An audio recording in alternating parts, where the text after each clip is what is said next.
Hi guys, welcome back to my channel. It is me, your favourite angry Scottish girl here. If you don't know where that's from, then you're obviously not following me on Instagram. Go and do that. Please, I will wait.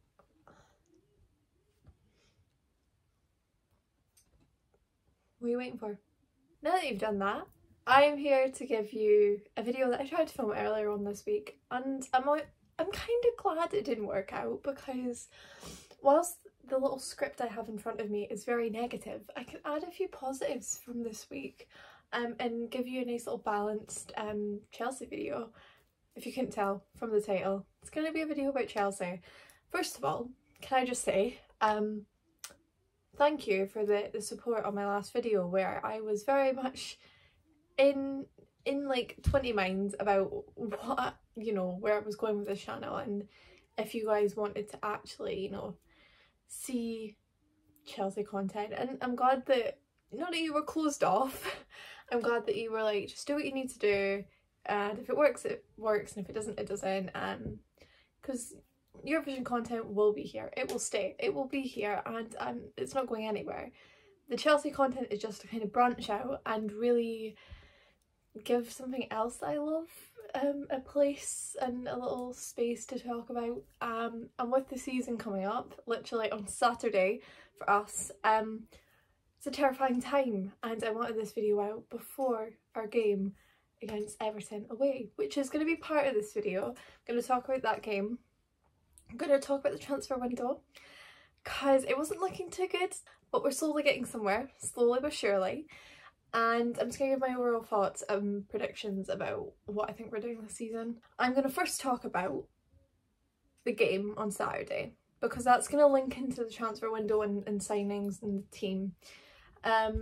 Chelsea are away to Everton, Frank Lampard's Everton, and it's written in the stars for us to lose this game. It really is. The season hasn't even begun and we would already be Charity FC, but I don't think we should be losing this game. Everton don't have Richarlison anymore, and I've heard Calvert-Lewin is apparently out for this game, and I look at it and go, well, an Everton team without Richarlison is already weak. They don't really have anyone to replace that attacking prowess, and Dominic Calvert-Lewin also being out is a bit of a disadvantage. So I look at it and go, right, we should be winning this. I'm also not confident because it's Chelsea and it would just be us to lose this game 1-0. But I do see us winning this. I will be straight out about it. I don't think Everton and Frank Lampard's tactics, or lack of tactics, will be able to beat this semi-improved defence, because it's not fully there yet. But we should be winning this. And I don't know what team I'd like to see start. I think it'll very much be Koulibaly will get his debut in the league, Sterling will get his Chelsea debut in the league. They'll definitely play. They've had the fitness, they've been around. It will be a back three, but what we do wing back wise, especially on that left, because Chilwell is not fit to play 90 minutes. He's just come back from an ACL injury, and anyone criticising his pre-season performance, everyone was shit in pre-season. I'm not afraid to admit it. That was a shocking pre-season from Chelsea Football Club. But what are we expecting from Ben Chilwell? To come back from an ACL injury and be 100% there? No, it's going to take time, and that's why we have went and bought Cuccurella. I will get into that because that is a very exciting signing. Do we then see Alonso start when he's already pretty much almost on his way out? It'll be, that left hand side is a very interesting left hand side for me. But when I look at that team, there's problems. That's going to lead nicely into this transfer window, because we've only signed, well, technically 4 players. We've signed 4 players. One is a goalkeeper, an 18-year-old American keeper. He's going to go back out on loan until January. That is looking like a keeper for the future, and I can't really judge it. He's an 18-year-old keeper, but it's looking like one for when Mendy eventually steps down, that he will be the one to take over. We have bought a player from Villa, another 18-year-old. This is an interesting one though, because he is going in the first team. He is a midfielder and from what I've heard he's an 8. So that's another 8 that we have. But it's an interesting one that he's not going out on loan. He's staying in the first team and he will get minutes, question mark. Well, he must be, because you can't stunt his development like that, and keep him away from the pitch. So that's an interesting one again for the future, but being thrust into the first team when we have an abundance of midfielders as it is, it's making me think, well, we've got to be losing at least a couple of them. And then we signed obviously Sterling and Koulibaly. Looking at that, it's like a semi-decent transfer window, but when you hear that Cuccurella is in London doing his medical and will just need to sign, that's exciting. Cuccurella is a player that tore us a new one when we played him last season. Player of the year for Brighton last year after only being there for a year. We had to spend 50 million. It is your friendly neighbourhood Chloe here, editing Chloe, to correct what I've just said, because you know how I said this might be out of date? It's now out of date because literally it's only been like an hour since I filmed this, and it's now been reported that we've paid over 60 million for Cuccurella. So it's like a 50 something with like 7 million add-on to make it like 62. And that Levi Colwell, who I go on to talk about him as like a permanent deal. He's actually only going on a loan for a year. So that's interesting. It makes me wonder, obviously Brighton put out that statement yesterday where they're still trying to negotiate the Colwell deal, and that just, you know, they weren't getting anywhere, so Brighton were like, we're adamant we're not selling him, but they finally got what they wanted. Did Chelsea want the permanent deal with the buyback, with Brighton only wanting a loan? We'll never know, but it's now official that Cuccurella is coming to Chelsea for approximately 60 million, and Levi Colwell will be on a loan at Brighton next year, well, this season, don't know why I said next year, and that the announcement should be tomorrow, I think is what the report is, so we will find that all out tomorrow. Again, I'm very excited about Cuccurella coming to Chelsea, and I'll say what I said about Levi Colwell going on a loan. It's great development. He will play. I don't think it'll be another Billy Gilmore where he doesn't get the game time. I think with Cuccurella leaving as well, it's like a good little replacement, and it'll be good for his development. I think he will have a great loan, get to come back more developed, have a Premier League loan, and he'll come back into Chelsea next season, and we will go from there. So I think it's either or, like whether Levi got sold completely or it was a loan, it's going to be a good deal for him. Getting to play under Graham Potter, arguably I think one of the best managers, like outside of the big guns. There's a reason people want him to manage England. He's a really good manager, and he did miracles for Brighton last year, getting them in the top 10. So it's really good for Colwell, and then we get Cuccurella. It's a fantastic deal. We might have slightly overpaid 60, but when I look at it, I can go, well, we paid maybe a little bit less for Chilwell, but we got him when he was like, what, 23, 24? Cuccurella was like, what, 21, 22? So I think it's a good deal either way. Let's talk about that right centre-back spot. Wesley Fofana. Now, we put in a 60 million bid today. That has been rejected. We're willing to go back with a 70 million pound bid. Leicester apparently still remain adamant we will not be selling Fofana. But if we match your asking price and there's the potential that we might chuck in a player, and Fofana is internally pushing for a move, then how can you deny it? He wants to leave. Like, he'd be open to a move to Chelsea. So whether it happens or whether it doesn't, it's an interesting one. 21, tall, but he's a good player. So I'm interested to see how that develops in the next coming days. If we do end up going up to the 80 million, that is an interesting one, for sure, because I think we'd be slightly overpaying on that, but if it's a player that Tuchel thinks he can work well with. We need someone in that right centre-back spot. We couldn't get Koundé. We pulled out of the Koundé deal and we need someone on that right-sided spot for something. But we've got Aspie now, so... It's interesting we're actually going for Fofana now that I'm thinking about it, because Aspie has signed a new deal. Speaking of, Azpilicueta has signed a new 2-year deal. Aspie rang up Xavi and was like, nah bro, sorry, I'm not coming, and hung up that phone call quick. Not going to Barcelona, staying here for another 2 years. Aspie is staying, the club captain is here. Gonna make it to 10 years. That's gonna make me like very happy as a Chelsea fan. Aspie, honestly, like very much up there with Terry. Got him on a great deal, and the fact we've had him for what will be 10 years. Yeah, I like to see Aspie stay. And I'm glad he's not going to Barca after our saga with Barca this transfer window. Can't do it. I hate them. De Jong. I don't know what is going to happen with De Jong.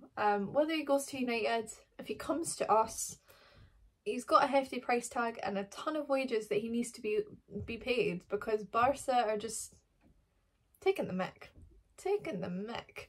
I think he could be a very interesting midfielder for Chelsea. I really do think he could be. It just, I'm not up for the whole, I don't want to be here, I'd rather be at Barca. Like, if you want to leave, or if you're open to a move to Chelsea or Man U, wherever you're going to go, like, put in the work, right? We're not going to pay, what, 80 million for you to just be annoyed that you're not a Barca anymore. We need a striker, because this attack is problematic because we're not clinical. This attack is relying on Raheem Sterling, Kai Havertz, who's not a number 9. He's not even a false 9, he's a cam. And Christian Pulisic, Callum Hudson-Odoi. I mean, Ziyech is pretty much out the door, that just has to be fully agreed, so I'm not going to really mention him. Mason Mount, who's also a midfielder, like this Broja, it's a fucking mess. It's not clinical enough, and we need a chance creator, which is where the likes of De Jong would come in. Yes, so I see where the appeal is for De Jong. Yeah, the attack, it needs work. What can I say? Either these boys need to step up this season and figure out where the net is, or we need a clinical finisher. And when I look at Aubameyang and Ronaldo, I'm like,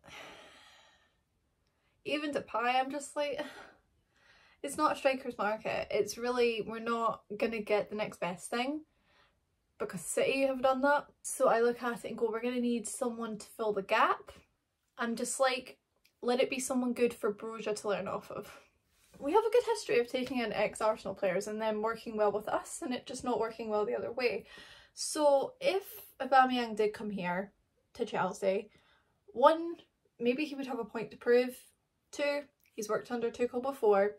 And 3, I guess it'd be somewhat of a good mentor for Broja. I think whoever comes in striker wise, because we do need a striker and that will be the last thing we focus on, Broja will get to learn off them. It means Broja will not be playing up top constantly, but it's better than, you know, being not played because of Kai Havertz in your position. That would be, I would understand Broja's frustration if that happened. Havertz is not a number 9, and as much as we want to pretend that he can play the false 9 role, it's not where he's best suited, and it's frustrating to have to have seen last season him constantly play there, because it was either him or Rom, and it was just like, yeah, don't want Lukaku on the pitch, so I will take a Kai Havertz in the middle. I don't think Tuchel wants Ronaldo. I think Tuchel would prefer Aubameyang. Whatever happens, the strikers market is very much not a good market for us right now, and it's the worst time to have a Romelu Lukaku not want to be here. So we do what we have to do. I think you get Fofana over the line if that happens. You look at your midfield, right wing back options because we want cover for Reece James. I don't think Aspie is suitable cover. I can't say if we don't get right wing back cover I'm not going to be disappointed because I think we need it. I swear to God we've got a buyback for Livermental next season. Is it worth just waiting? Is it worth waiting? I'm beginning to think, because I don't think we're going to get Dumfries, and if Kyle Walker-Peters is looking too expensive, are we just going to have to deal with a season of Aspie and Reece James intertwining at right wing back? It might just have to be that, and then we take the hit on Livermental next season. We can't do everything this season, this transfer window, it's just not possible. And we've not done enough outgoings so far. Timo Werner looking like he's going to leave but hasn't left yet. Hakim Ziyech looking like he's going to leave but hasn't left yet. Malang Sarr looking like he's going to leave but hasn't left yet. Michy Batshuayi is gaining interest from, I think, Everton, of course, Frank Lampard. Hasn't left yet. Ross Barkley, Billy Gilmore, even though I want Gilmore to stay, but I think for him, he's not going to get minutes. He needs to go on a loan. Kennedy, who else? Have I mentioned Barkley? Barkley needs to leave. There's like a huge abundance of players that need to leave and just haven't. And it's frustrating. Look, I'm not expecting to win the league this season.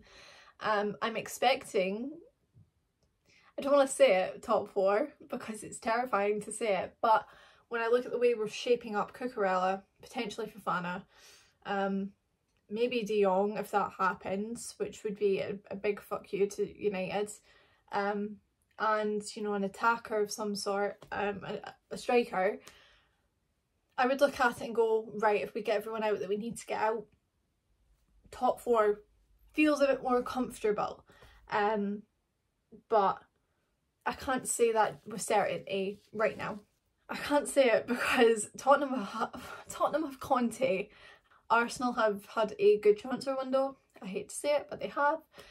I would bring up United, but we should be finishing above United, okay? I'm looking back and going 5th right now. 5th. I want a cup. I want a cup this season. I think we have came second in the FA Cup 3 years in a row, and that's just ridiculous. FA Cup or Carabao Cup, one of them, if not both, should be in our hands this season, and we go as far as humanly possible in that Champions League.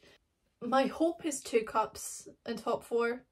My expectation is 1 cup in top 4, because if we don't win anything this season, it is a disappointment. I think we just didn't have...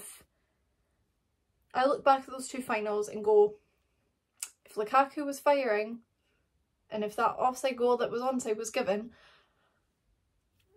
we would have won both games. It should never have gone to penalties, because I will consistently say we outplayed Liverpool in both those finals. And that's the truth of it. I think it should never have gone to penalties, and if we had a clinical finisher, especially that Carabao Cup game, we would have won it. The FA Cup game was a bit more 50-50, but Liverpool did drop off in that second half and we had our chances and couldn't take them. So I look at it and go, right, we were very much there and competing for those trophies and just couldn't do it, and lost in 2 penalty shootouts. It hurts. I'm excited for what could be if we get the signings over the line, and we've got a month, so bring the signings in and we will see what happens. This season it's a very interesting one. Will I go grey? Probably. I expect to have like a patch of grey hair at some point, and that will not be attractive. That's my thoughts on Chelsea so far, and the season hasn't even begun, so that's, yeah, I'm terrified for this season, I can't lie. It wasn't looking too bright. It's slowly starting to have a bit of light in it, but it's not looking good. When you look at City, Liverpool, Spurs, and then the transfer window that Arsenal's had, you're looking at it and going, right, we've not had a great transfer window so far. If we could just speed it up, that would be a bit nice. We should be beating Everton. I swear to God, if we lose to Frank Lampard, it will hurt. It will hurt, but it would be very Shari AFC, so I'm expecting it to happen. And if we win, then fuck Everton, am I right?